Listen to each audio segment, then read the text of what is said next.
Because again, this is I think this is right up there with some of the early films of the Lumiere brothers. If you're talking about import and how to be creative and how to get things out, I don't see how anyone could watch this video and not be inspired by it. Yeah, you're going to have asshole trolls. Who gives a fuck about them? But I'm talking about kids like this Chin, about some of these young writers, that kid Mohol, some of these young writers on the Cosmoetica E-list.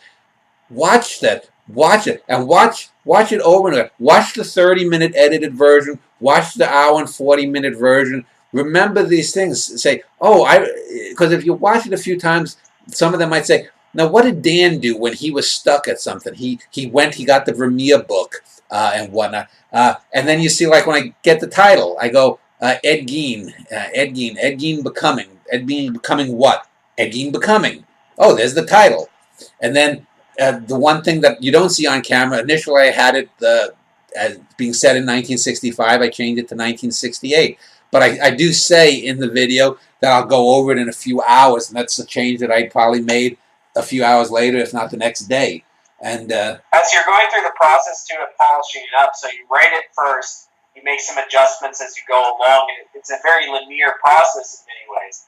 As you incorporate the lines, some lines you don't use for this template, and then once you get into your typewriter, you say, okay, watch, I'm going to polish it up a little bit, and I'll explain why.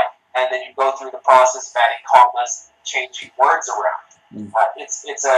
It's sort of like a Fordism in many ways. It seems very simple, even as it's extremely difficult to do.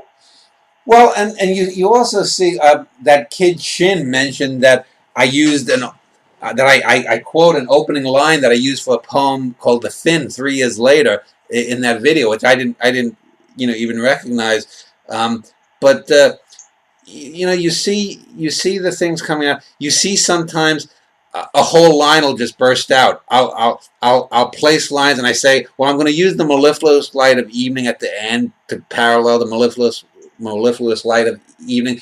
But then you see me going the last 3 sentences of the poem. It's basically, I think there's 4 sentences. The first 13 and a half or 12 and a half lines are 1 sentence, and then it's 3 sentences at the end. And, period.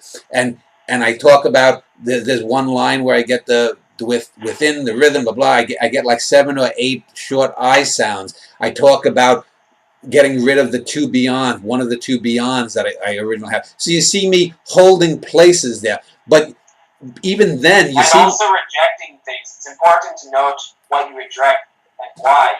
Make little asides that this is too obvious. This would fit into a different poem if it was on a different subject. If it was Ted Bundy, I might include something of a higher ideal, since he was an intelligent serial killer, but not Ed Gein. He can't take that. Well, and then also the music, how it kind of develops. You say, I want to start off very rhythmically, and then as it goes along, you use slanted rhymes to kind of mimic the ticks that Ed Gein would have developed. And there's a word, grabastic, that I say 3 or 4 times that I want to use, but I end up not using it at all. And so you see the whole plenum of things, and you see me, like I said, making little asides, talking about Thomas, one of the lines saying that's Thomas Hardy-like, and why this is that we have now Gein, and I want to get that. I talk about the Vermeer thing, trying to get a perspective, silences that. I talked early when I'm looking up the lines or looking up the stuff on Gein, how Gein apparently was a model prisoner. So when he has a strict structure around him, he's a gentle, probably affable weirdo. But when you take away the structure around him, he can't handle it and he goes bonkers, which is an interesting thing.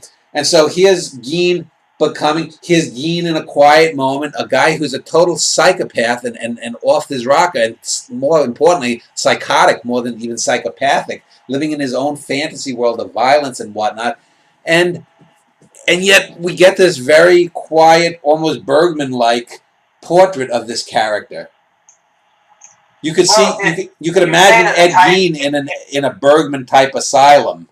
If you took out the title, it means something completely different. Yeah, and that's an important point I mentioned. But I wanted to mention too one other thing in regards to that.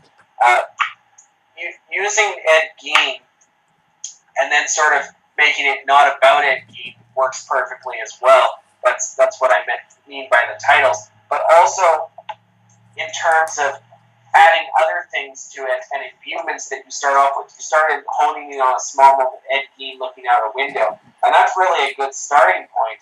But there's no reference towards him looking out the window. That was an imbuement on your own part. And it just developed from there. But it was that honing in on that one small moment and expanding it out.